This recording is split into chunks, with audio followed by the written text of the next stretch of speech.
On tonight's show, it's ELO versus ELO. ELO. Ha! Good evening, and welcome to the BBC in colour.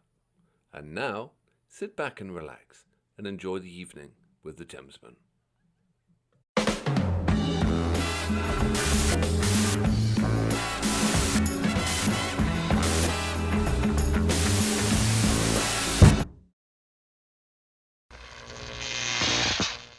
Hello, George. Hello, fellow Thamesmen. How are you doing? I'm good. How are you, fellow Thamesmen? I'm feeling mighty fine, sir, despite the cosmic rays from outer space just destroying my telephone today.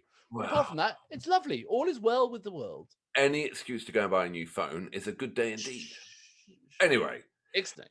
For anyone who's just tuned into our TV program, what this is we take a band from the Wheel of Fortune, and what we do is we try and pick a track and we put it against each other, and then we vote and we see which track has won. And tonight's showdown is ELO.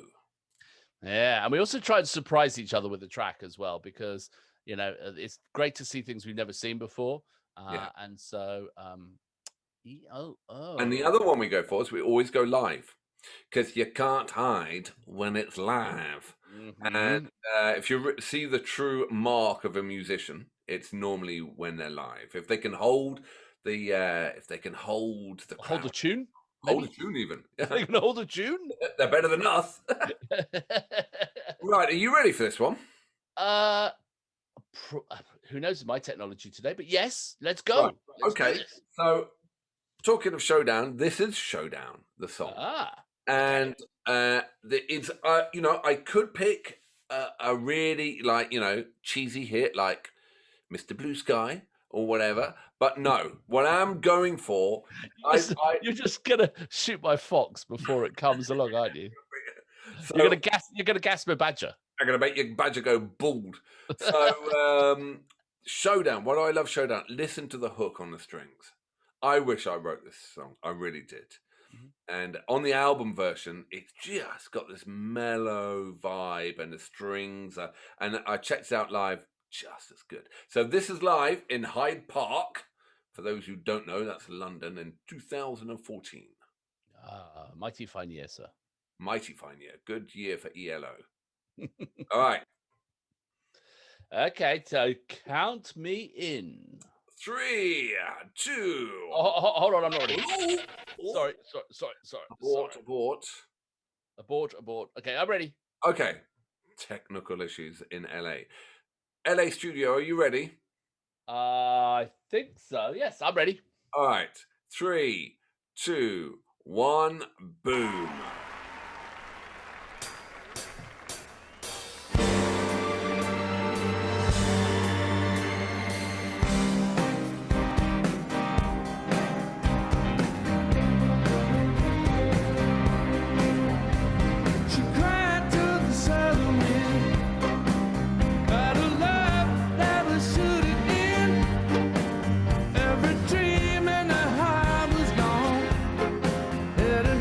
Showdown.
That is lovely. That is just lovely. That's you know, They are, pretty. aren't they? They are brilliant. You know, that's 40 years after that was released, isn't it?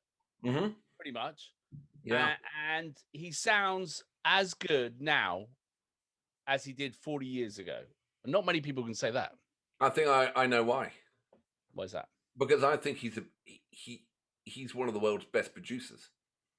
I think so. So yeah. Because I mean, he's done the Beatles. He did Traveling Wilburys. He did the Beatles anthology. He did Paul McCartney's Flaming Pie. He did, he just basically he is the son of the Beatle. And he did Tom Petty all as a producer. Everyone's the Beatles' favorite producer. Someone said actually that if he could have been a Beatle if anyone was going to be a Beatle, if that makes sense. Weirdly, yeah, or he's 100%. And also when they have Free as a Bird and Love or whatever, the CD they had, not the CD, sorry, the tape Yoko Ono went into the studio, and it was just John Lennon and a vocal on a small cassette, and he apparently spent 100 hours just trying to strip it out and do this, and then he got Free as a Bird. He produced it, and the Beatles loved it so much. He then went on and did all the Beatles stuff. Thereafter he did, he did. I say Flame of Pie. He did the anthology and this and that. Then he did the Traveling Wilburys. So I think he was a producer back then. So he just had great production from day one. Yeah. I mean, he's like they are amazing. I mean, ELO I think were my first contemporary band that I was really exposed to after Rolf Harris, which is not what you want to be exposed to, really. No, well, he exposed himself and he's in jail. Quite exactly. Two little boys. And so and I remember it was like when I was like 12. In that picture you had, remember that picture of 1975, whatever it was. I remember there was a guy called Paul Side. You remember Paul Side, don't you? Paul Side, Mark Side of Paul Side, always slightly rough, but they were a good laugh. Paul was the first guy I ever had a fight with, a proper fight, like in school. Hard. He was school assembly when I was 12. He like called me a name, or he spat on me, and then I called him a name or something like that. And we had a rumble in school assembly. That was my first proper fight. But anyway, your first beating. I think I held up my own. I think we were dragged apart at a suitable time, and and after that we were actually quite good friendly, generally speaking, And but he had one of those those cassette recorders with which was like it was like the Star Trek transcoder or whatever. It had it was mono with the buttons and the handle you pulled out, and he had ELO, and he'd play it the whole time. He also had that tape recorder, the one that you press a button and it goes doing. Yep, exactly. Yeah. And he brought it down to the tennis courts. And by the way, we've been friends, George and I, since '75, so that's why we know all this. He came down to the tennis court at pre-prep or whatever, and he played Frigging in the Rigging by the Sex Pistols, and we were like 7, But who Paul ended up being a roadie for, or the drum tech for, and roadie for? Who?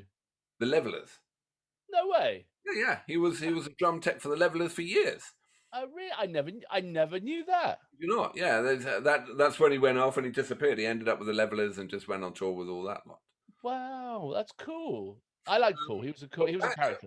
Back to Jeff Lynne, which is basically ELO. I saw a petition some years ago, and it was by the British public, asking a quite big petition over like 12 million people have signed for not to wheel out Elton John or Paul McCartney at any more historic events. I remember that. It was like no more. I can't remember what it was called. That was crazy. Yeah. So I mean, every time, for those who don't know, anytime we have a big event, because we're English and it's whatever, it's like bring Paul out or bring Elton out or whatever. Jeff Lynne quietly has moved up in the recent years. He's the next English rock royalty that will be doing these, because I mean he's generational. Everyone loves ELO. There's nothing, it's just rich sound. The songs are so well written. Everyone tells your grandmother loves it and your little kid loves it. And Mr. Blue Sky is the happiest song in the world ever written. But also it was I think it was said that because he was on tour pre-COVID and all that stuff. It was at the time the best classic rock band on tour out there, if you know what I mean. If you had to go and see the show, go and see Jeff Lynne's ELO. Who's backing them up? Who went on that? That was Danny Harrison. Danny Harrison went to my school, and that's George's son. Oh, And really? yeah, because Jeff Lynne and George Harrison were really close, and obviously from all that, all the Beatles stuff, and then Danny is on it, and so he went out on tour, and I was connected Danny on whatever, and I'd always see him. He was playing some big places, Jeff Lynne, some huge places. Oh yeah, absolutely. I mean, his tour, and I was looking somewhere. I think I looked up. Hopefully, after 2022, he'll be back out on the road again, and I'm going. I'm absolutely. Oh God, yeah, I'll go and see that. The trouble is with that crowd, the seats have to be quite far apart. Why? It's an older crowd with a lot of circumference. They need space, do they? Well, they need circumference space. They really do. They can't pack them in like they used to. You can't pack it. Yeah. Okay. All right. But anyway, look. I mean, it wasn't the greatest ELO song. But for me, it's such a cool song. It's like driving down the highway number 1 with the roof down. And this track is a favorite of mine. I love the hook on the strings. Yeah, the strings is lovely. And the fact that when he goes out and plays live, he has all the strings. It's not a tape loop, or it's not a synth or something like that. It's actually, he has the strings out there on the stage on tour, which is, not an easy thing to do. No, and I always shudder because I know how much it takes to get the riders and the hotels and this and that and this and that to get someone on tour. That must be a nightmare tour to put on the road. Yeah. Because there must be 30, 40 people on stage. Absolutely. So, it's a proper job, that one. But look at the size of the crowd for Hyde Park. That was a big old crowd, though. So okay. Good. So I think it might be time for bangers and wangers.